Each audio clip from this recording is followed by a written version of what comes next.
Hoy te muestro mi método de las 4 capas con el que vamos a descomponer el proceso de pintura que suele ser muy complejo, donde influyen muchos aspectos a un mismo tiempo, en 4 etapas diferenciadas que te van a permitir concentrarte en una sola cosa cada vez. Este método lo voy a aplicar en este tutorial en el caso de un retrato, pero lo puedes ocupar en cualquier pintura figurativa que hagas. Fundamentalmente consiste en trabajar 4 procesos separados. Primero, solamente preocuparnos del volumen de la figura, creando luces y sombras. En segundo lugar, olvidarnos del volumen y concentrarnos en la construcción del color. En tercer lugar, olvidarnos del volumen, del color y concentrarnos en definir detalles, poniendo especial atención a la definición de los rasgos, súper importantes en la pintura de retrato. Y en cuarto lugar, es una capa bien especial para mí, que es una capa que te permite dar matices, o sea, una nueva vida al color que ya habías construido. Con estas 4 capas vamos a tener una obra completa, pero a través de un proceso que te permite, insisto, concentrarte en solo un aspecto relevante a la vez. Vamos a ver de qué se trata. La primera capa siempre la trabajo con colores complementarios a los de la figura final. Entonces vamos a usar algunos verdes y azules para trabajar solamente las sombras más oscuras y las medias. Las zonas de luz las tenemos que dejar con el blanco del papel para que luego cuando pongamos el color real de la piel, o sea un rosado o un anaranjado, queden con toda la saturación posible y se vean luminosos. Entonces en esta capa lo que hacemos es trabajar con una pincelada muy suelta, con un pincel que absorba mucha agua y que la libere lentamente. Los mejores pinceles para eso son los de pelo de Marta o imitación de pelo de Marta o algún pincel tipo francés o mopa como el que estoy usando yo. Entonces con este pincel, sin preocuparme de detalles, sin hacer líneas finas ni eh, mancha precisa, voy a ir entornando los ojos, como achinándolos un poco, para poder ver mejor cuáles son las luces y las sombras. Entonces las luces no las toco y las sombras las voy pintando de acuerdo al esquema de color que yo te presento aquí. Algunas las voy a hacer verdosas y otras azules. Eso depende del color que quiero lograr al final y eso requiere una planificación que no es tema de este tutorial, pero si estás más interesado, podemos trabajarlo más adelante.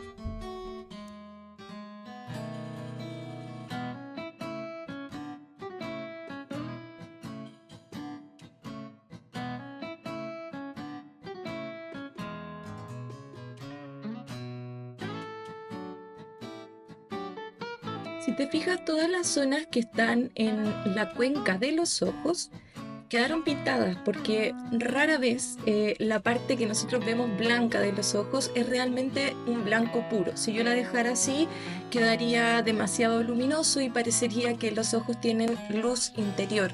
Es algo que no queda bien en los retratos en su versión final.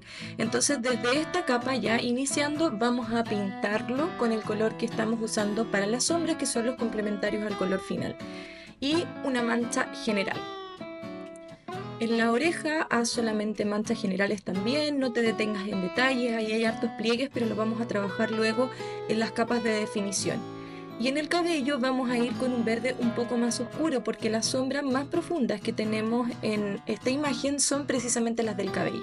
Si yo lo hiciera con el viridián y el amarillo limón quedaría demasiado luminoso, entonces voy a usar un amarillo que es más oscuro, que es el siena natural, y me va a dar un verde más profundo.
Ahora que tengo lista la estructura inicial de volumen, voy a secar completamente el papel antes de pasar a la siguiente capa y limpiar la paleta junto con cambiar el agua para que tengamos colores limpios en la siguiente fase.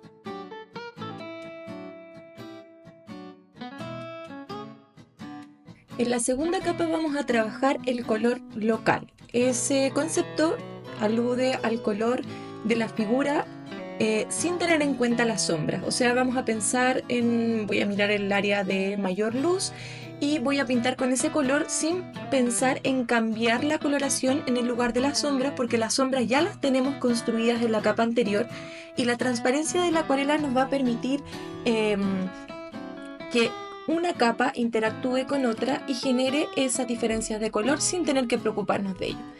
Entonces ahora no voy a estar pensando en qué zonas son más oscuras que otras, sino que simplemente voy a pintar el color local según lo que voy viendo en la referencia.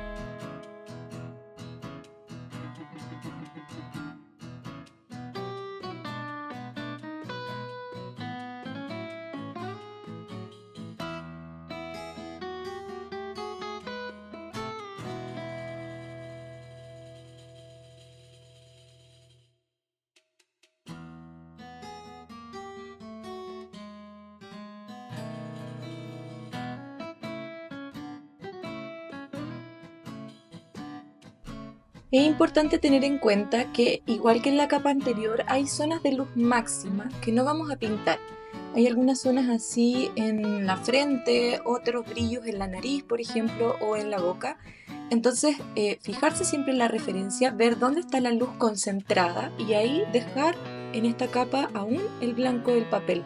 Luego vamos a ver si lo dejamos así blanco o le damos una capa. Entonces, no es simplemente tomar el color y rellenarlo, porque eso nos dejaría una estructura un poco pareja y no muy eh, dinámica, ¿no? Como quedaría un solo color en una capa y yo siempre estoy preocupada de que la variación del color se dé a cada momento. Entonces tengo aquí un rojo quinacridona puro, lo voy mezclando con un rojo quinacridona que va con amarillo ocre, o sea que me hace un anaranjado, un color salmón. Y incluso le voy a poner algunos toques de rojo cadmio y bueno, los azules y el limón que va en la parte de los aretes. Pero a lo que voy es que no es simplemente tomar el pincel y rellenar toda la figura de un color parejo, sino que ir buscando dinamismo en el color, mirando la referencia o incluso inventando colores donde no los hay, pero tú quieres expresar alguna cosa en particular. Entonces, ojo con eso de ir generando dinamismo en la pincelada, ir dejando luces en los lugares donde hay luces máximas y no preocuparte de definir. Eso es importante porque la capa de definición es la siguiente. Así que ahora preocúpate de construir un color bonito que interactúe con la capa anterior y luego vamos a ir a los detalles.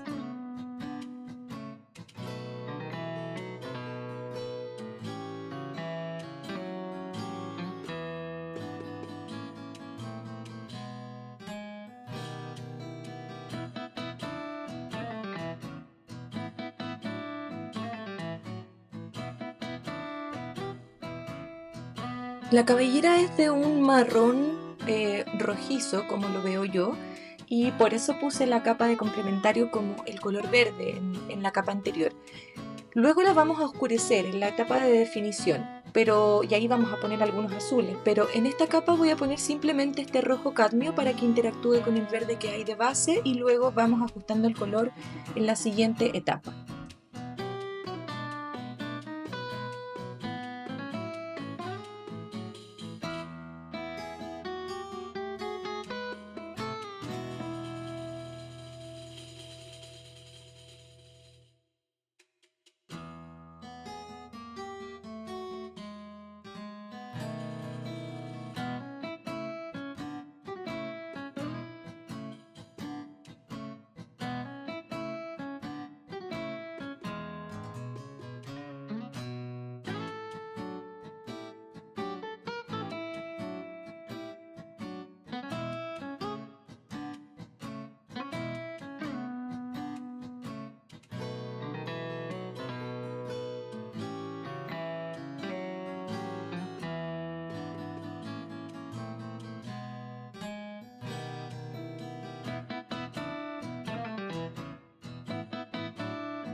Por una cuestión de la paleta que yo escogí, no me gusta el color de los aretes que tiene la imagen original, así que yo la voy a cambiar por unos aretes que combinan azul y verde. Entonces estoy usando aquí azul talo en los bordes que son más oscuros, que yo los voy a pintar más oscuro en el fondo, y el amarillo limón lo pongo sobre húmedo para que se entremezcle en esta capa con el azul y me genere un verde en el centro.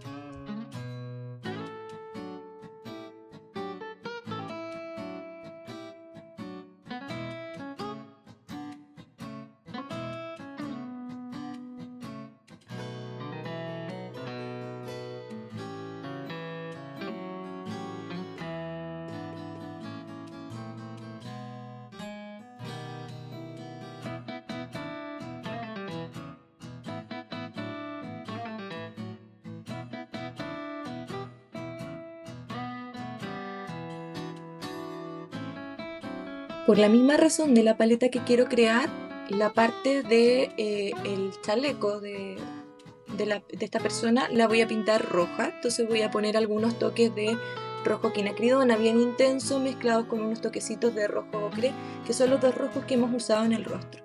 Ahora se ve súper dominante ese color con respecto a todo lo demás, pero es porque nos falta definir todo el rostro, que lo vamos a hacer en la siguiente capa, así que es normal que quede así como un poco desequilibrado. Ahora vamos a secar, igual que en la etapa anterior, y una vez que esté bien seco y frío el papel, para no generar efectos extraños, pasamos a la siguiente capa, que es la de definición, donde vamos a trabajar con pinceles más delgaditos, con manchas más acotadas y más precisas, ya no con tanta libertad, sino que un poquito más apretado para lograr generar las formas y el volumen ya mucho más definido. Quizá lo más importante de esta capa es definir los rasgos, y para eso siempre uso la misma mezcla, que es el siena tostado o a veces un sombra tostado, mezclado con el rojo que estoy utilizando, que en este caso es el rojo quinacridona, y el azul, que en este caso es el azul talo.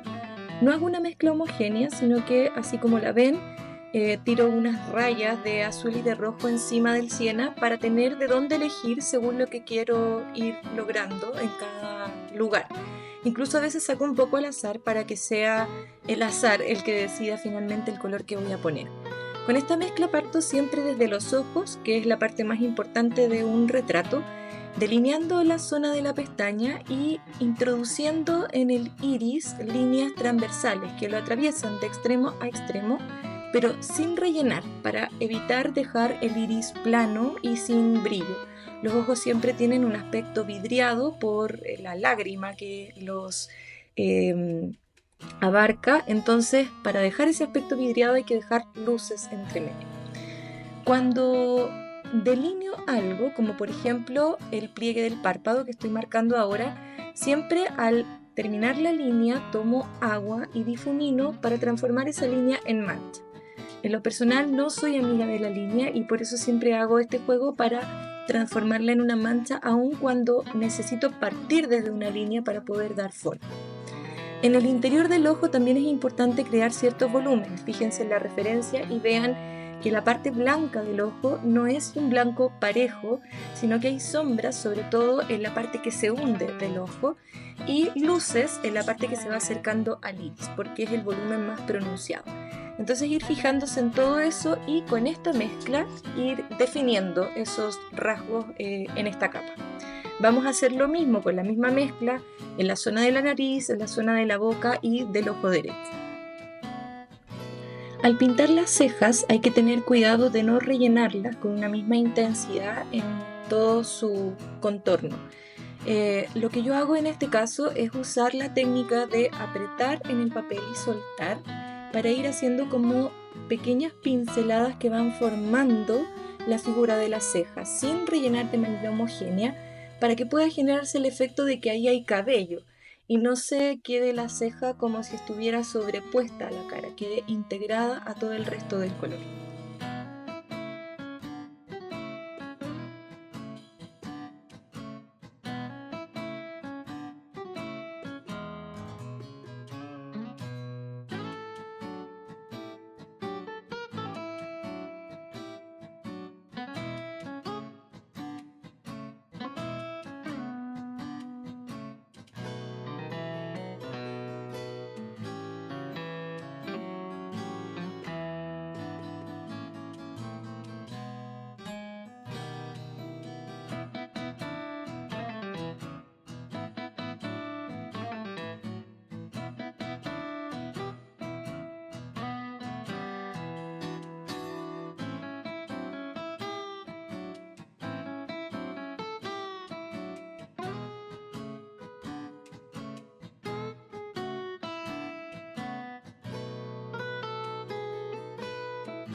En la zona de los labios voy a ir con esta mezcla también del siena rojo y azul para hacer las sombras más pronunciadas, por ejemplo, el sector de la comisura, la unión del labio superior y el labio inferior, y desde ahí con el rojo quinacridona o con el rojo cadmio en algún sector, ir extendiendo la mancha hacia arriba. Aquí es importante trabajar los labios por separado, primero el labio superior y después el labio inferior.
Para oscurecer el cabello voy a usar esta mezcla pero muy cargada hacia el azul, no pintando todo el sector donde hay cabello de nuevo, sino que fijándome en la referencia y solamente agregando pinceladas en aquellos lugares donde hay sombra.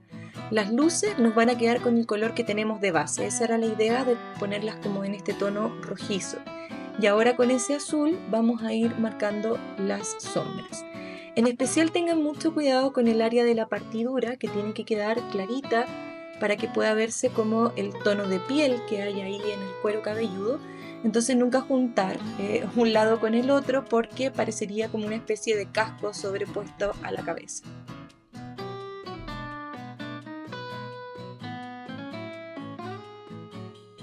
Al pintar el cabello, no solamente estamos trabajando el cabello, sino además la forma de la cara. Así que es súper importante ser cuidadosos al momento de acercarnos a la piel de la cara para hacer la línea tal cual en la forma que tiene esa cara.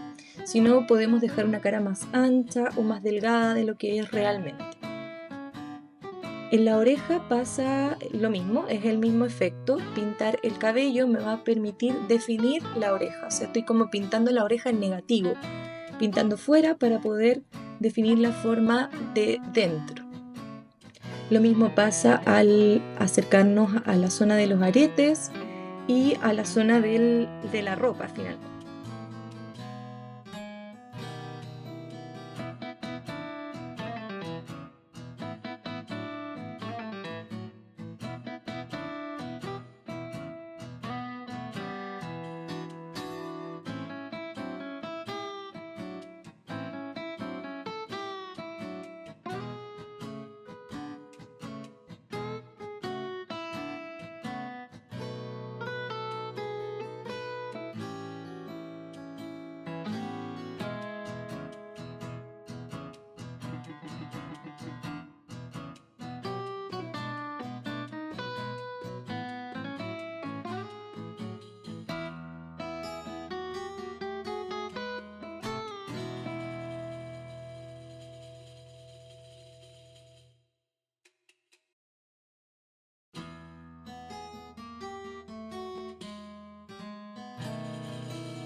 Y en este punto ya estamos casi listos para secar esta capa y pasar a la capa final, que es la capa de matices, donde vamos a sacar colores nuevos.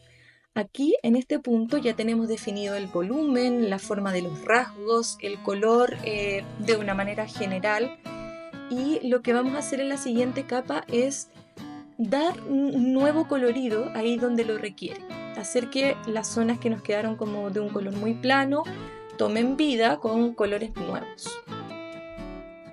Para dar estos nuevos matices siempre ocupo los tres colores primarios. A veces ocupo un tipo de amarillo, otro tipo de rojo y otro de azul, a veces de la misma paleta o distinto. En este caso escogí el amarillo limón, el rosa quinacridona, ambos ya los habíamos ocupado en todo el trabajo anterior, y el azul lo cambié por azul ultramar, que me va a permitir generar sombras más profundas donde se necesita. Estoy partiendo con el amarillo limón. Siempre que trabajemos en esta capa con cualquiera de los tres colores debe ser un color bastante transparente, porque la idea no es pintar de nuevo, sino que dar matices diferentes. O sea, tenemos que ser capaces de dejar ver todo lo que hay abajo, solamente darle una nueva vida. Por ejemplo, ahora estoy agregando luz, algo más de colorete en la zona de la mejilla, y eso lo estoy haciendo con amarillo y con rosa quinacridona, bien digo, pero muy aguaditos, ¿ya? Para que sea muy sutil este cambio. No queremos transformar, la base de dibujo ya está hecha, no quiero modificar el volumen, no quiero modificar el dibujo, simplemente quiero modificar levemente el color.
Y ya con estos últimos toques tenemos nuestra obra terminada. Ahora lo que hay que hacer es dejarla descansar, dejar de mirarla, darle un par de días, ojalá, y luego volver a evaluar y ver si necesitamos agregar una nueva sombra o matiz acotado siempre, o sea, con pinceles esta vez más delgaditos, que impidan caer en la tentación de hacer grandes manchas que modifiquen todo el trabajo que ya tenemos hecho ahora. La idea es que esta sea la obra, excepto por alguna sutileza, por ejemplo, a lo mejor marcar un poco más las sombras de las zonas del pelo que colindan con los aretes en el lado izquierdo y con el cuello en el lado derecho. Pero para poder decidirlo tengo que dejarla descansar porque podría ahora cometer el error de agregar más y más y más pigmento, lo que me va a obligar a tener que agregar más y más y más pigmento en otras zonas. Entonces lo mejor es detenerse y darle un tiempo de reposo a la obra.